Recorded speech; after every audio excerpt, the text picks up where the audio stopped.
There is a rock inside every AI chip on Earth, a rock. You've never thought about it. And guess what? Neither has Wall Street until last week. You see, last week, there was a rumor about how this rock moved billions of dollars, billions. And here's the part that should scare you. Almost none of it was true. The rock is tungsten. What's tungsten? Look it up. It's element 74. Boring stuff, drill bits, light bulbs. And last week, it became a weapon. All right. The story went like this. Japan shuts down. China cuts the cord. The metal inside every AI chip on the planet gone on July 1st, like a week ago, dead.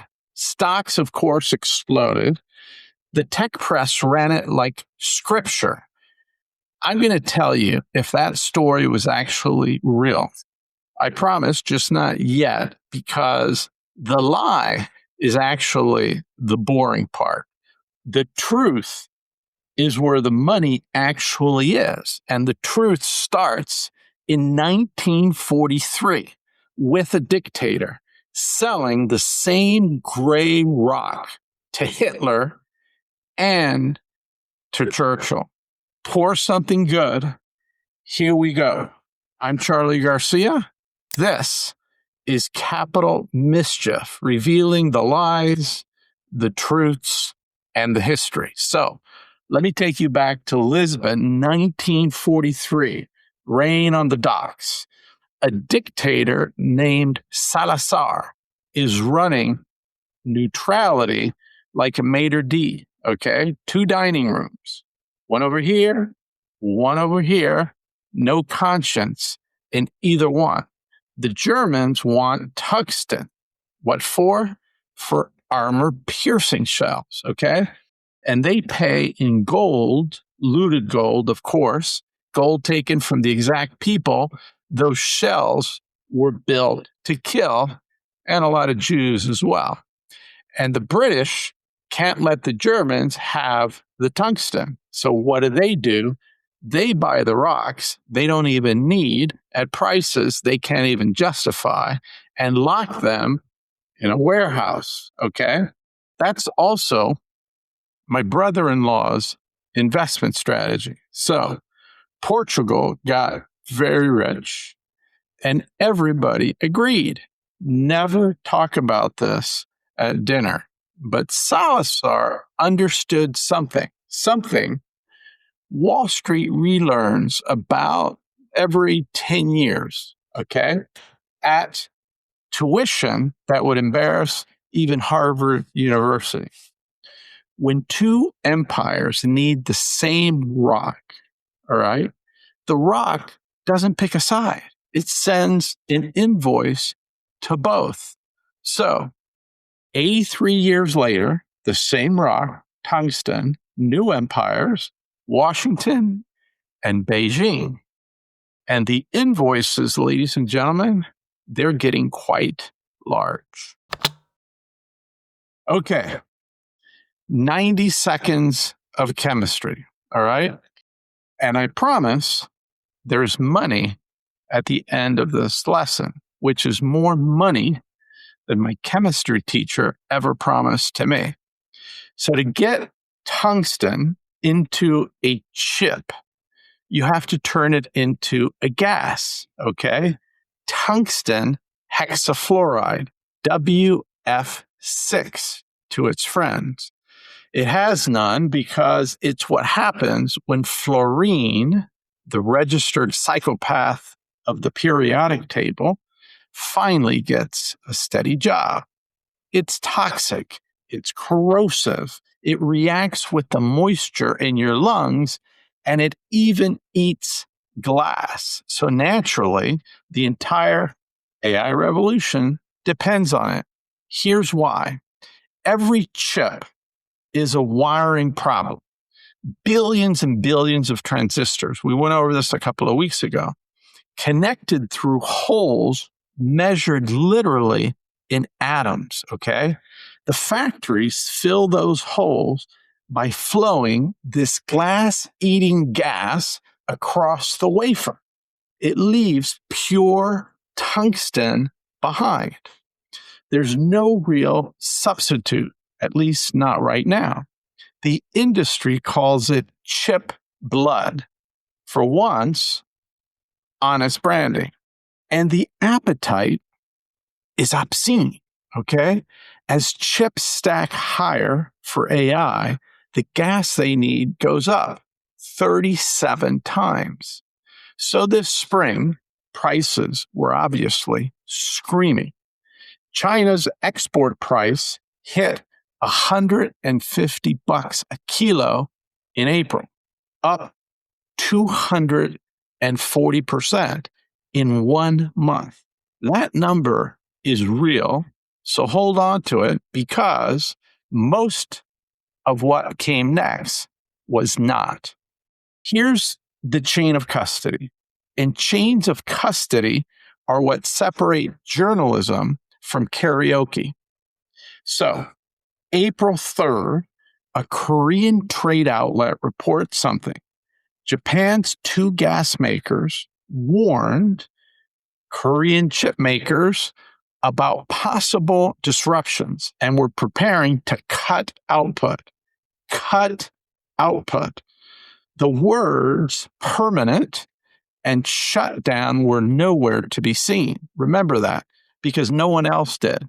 Then the megaphones. A Chinese site upgraded cutting output to permanently halt. Aggregators, news aggregators, then upgraded expected to announced. And then, of course, social media declared a formal notice sent to Samsung, SK Hynix, TSMC. Last shipment, June 30th, and death, July 1st. Billions repriced on a game of telephone across 3 languages, 2 of which the third one can't even read. So I did something radical. I actually, journalistically, I looked, I read, I researched. That's why I haven't shaved for a few days. July 1st was 7 days ago, okay? And if 2 public Tokyo companies had torched a quarter of the world's supply, Japanese securities law has opinions about that. They don't mess around in Japan. And Japanese securities laws definitely don't have a sense of humor. There was no filing, no Reuters, no Bloomberg, no Nikkei announcement. All right. So then I go to the company's website this weekend, which tells you everything about my social life on the 4th of July weekend, where I should be right on the beach here in Daytona. So the gas is still in the catalog. They allegedly killed this business on Tuesday and forgot to tell their own webmaster. All right. So it got so crazy that Taiwan's former top envoy to Japan called the story disinformation. Lawsuits, okay? When diplomats start fact-checking gas rumors, the rumors gotten bigger than the gas. So here is your answer, the cliffhanger, okay? The scariest version, the one with the date and the word permanent, was never confirmed by anyone legally on the hook for saying it. Yet, everything repriced billions and billions of dollars. Here's what nobody made up. Beijing tied this noose in daylight with a press release, like strangling a man who won't read the memo. And when did they do that? They did that in February of 2025. China puts export licenses on tungsten. The market yawns. They're sleeping. Tungsten's boring, and boring is the point, okay? Nobody guards the boring exits. Then January 2026 rolls around. China bans dual-use exports to Japan. After Japan's new prime minister said the quiet part about Taiwan out loud, media called it a spat. It wasn't a spat. It was an amputation with paperwork. What did they amputate? No more gallium, no more germanium, no more graphite, no more antimony, rare earths, and now tungsten. When a man punches you in the same spot 6 times, stop calling it a coincidence, okay? It's a business plan. Then the customs data landed. This part's wire confirmed. Put the drink down. China's tungsten exports to Japan, February, March, April of this year, 0. Not low, not tight, 0. All right? The exact same number my chemistry teacher predicted I'd amount to. I wasn't that good in chemistry. So, Japan built one of the great chemical industries on Earth, on a rock that shows up entirely by boat from the one country now practicing knots, okay? That's like building a world-class steakhouse on an island with no cows and one-way, very, very moody cattle barge. Now watch this. This is the tell. This separates the investor from the mark. The price went up 900%. Then this spring, it corrected. Normal, right? Bubble pops. Everybody goes home. No. Watch what actually corrected. Inside China, the price fell about 50%. Outside China, it barely even twitched, okay? Still up over 200% this year. Same atom, 2 prices. One inside the wall, marked down 50%.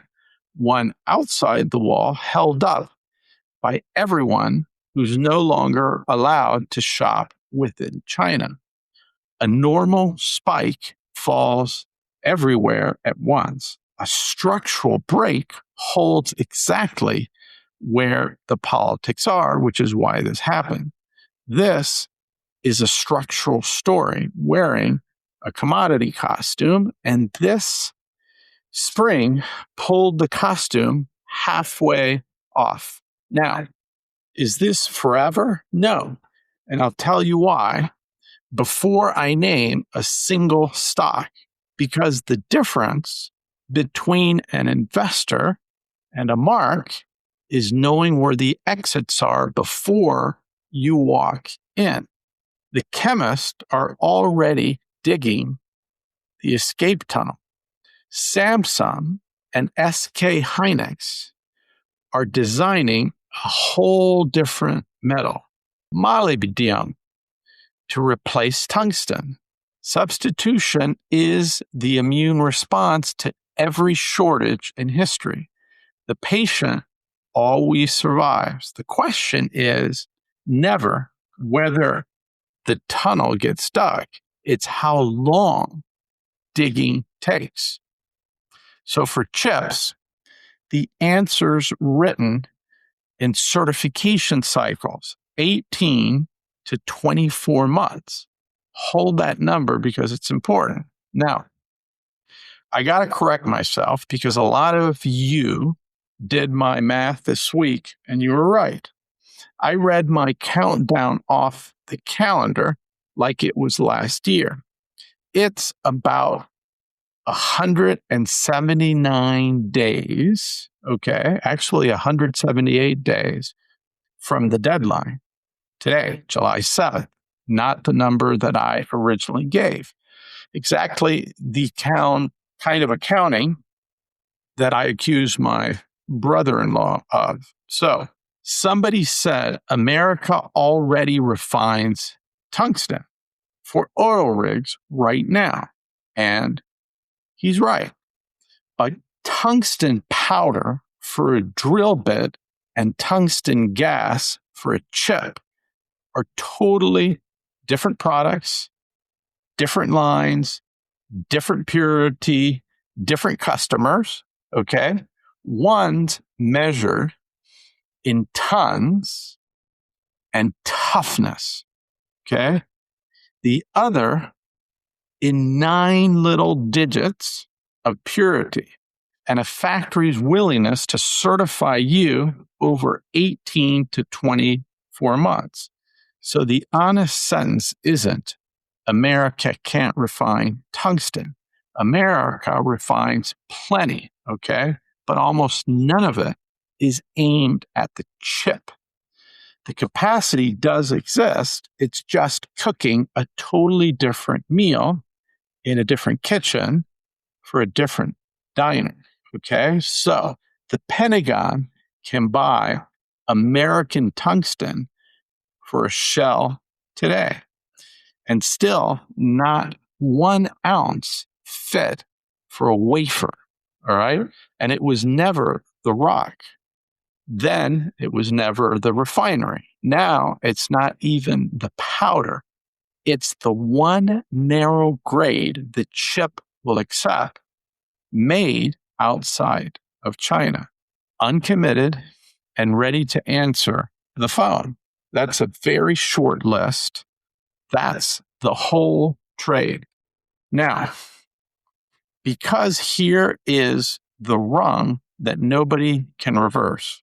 Rumors have megaphones. Laws have effective dates. January 1st, 2027, a federal rule kicks in. No contractor can hand the Pentagon tungsten mined, refined, separated, melted, or produced in China, Russia, North Korea, or Iran. Read that verb string again. Mined, refined, separated, melted, produce. Okay. Congress actually went to the thesaurus, which for Congress counts as manual labor. So there's no cute workaround. All right. There's no spa weekend in Malaysia where Chinese ore comes home with a new passport. Now the problem, China mined 67,000 of the world's 85,000 tons last year. Add Russia and North Korea, the banned countries, control about 84% of the world supply. 84%. So the American defense base has under 6 months to figure this out, to quit, and 84% have it. All right. I've watched men quit bourbon. It's not pretty. It's not quiet. And somebody always pays triple to a stranger. And here's the sharpest thing in this whole video. Steal it. Take it to a dinner party. Say you thought of it. I will never know. The deadline is under 6 months out. Those are not the same clock. The door locks before the tunnel is finished. Between now and the deadline, Western producers sell into a market where the Pentagon must buy Western by law. And the chip makers can't switch away yet by chemistry. That's the trade. Not a forever mode, a rental with the legislated tenant and a known lease. You own the floor, you rent the fire, and you never confuse the two. All right. Here's what you came for. The names, okay? Spoken disclaimer right up front. This is what I own and why. It's not advice. Do your own homework. I'm not your guy in a suit, because a man who shows you only the upside is a man measuring you for a suit. First, the core. Almonty, ticker ALM. It owns Sangdong in South Korea, one of the biggest high-grade tungsten deposits on Earth, and it started processing July 1st. That's the scarce part, the midstream, not just a hole in the ground. Now, savor history's sense of humor. Almonte also owns the Penasqueira mine in Portugal, the same Wolfram district Salazar sold to both sides. The mine from the top of this video is now a line item in the NASDAQ filing. History doesn't repeat, it just invoices, and the numbers back it up. First quarter revenue up 220%. Cash flow positive for the first time, joined the Russell 1000 in June, and it's drilling molybdenum next door, the exact metal that could replace tungsten, buying insurance against its own trade. And I admire that. Now, the risks. Out loud, it just closed an $800 million convertible. That's future dilution for shareholders with a bow tie. Q1 is still lost money, and the whole thing leans on a mine ramp, the most reliable disappointment machine in the resource business. If phase 2 slips into 2028, dead money with the defense story attached. The tape already voted, down about 35% from its June high. The tourists who bought the rumor are getting walked out with the speculators who bought the rock. And that, for a man with a 10 to 20-year horizon, is what an entry point looks like. So here's what I'm doing. Building it in thirds. First third bought around $16. Second third, I add if it drops towards 11, 12, all right? And then a third is held in reserve. And does that phase 2 confirm? Does it slip? Second, the satellite, EQ Resources, a real producer, 2 working mines, one Australia, one in Spain, production up 33%. And here's the tell. It locked a 5-year offtake deal, roughly 400 million Australian notional. It sells into the benchmark that's 3% off its high, not the one that fell 50% in China. The risk? Small cap, weather already smacked both mines this year, then float, means it moves like a cannon. So I size it small as a satellite, a fraction of the core. Third, the lottery ticket. Guardian Metal, ticker GMTL, the American flag play. Nevada, trying to become the only domestic U.S. producer. It got a Defense Production Act award. The government handing a junior miner money before production, that's Washington's version of a love letter. And those usually come with subpoenas. So treasure this one. But it is pre-revenue. It's a lottery ticket. And I say that with affection. Lottery tickets are fine as long as everybody calls them a lottery ticket and nobody bets the grandchildren on something so speculative. So I'm not buying Guardian. I'm just watching it. A pre-revenue lottery ticket earns a position only after it earns a reserve line. Watching is also a position. Watching it very closely. So here's the modern information economy. Free of charge, since we're on the subject of free, a rumor with no birth certificate walks into a market. Nobody asks for ID, and billions of dollars stand up and follow it out the door, like ducklings imprinting on a lawnmower. Then a government official, a professional in the field of saying untrue things for a living, has to step in and announces that this particular untrue thing is untrue. And that apparently is journalism now. We've outsourced fact-checking to embarrassed diplomats. The rumor was free.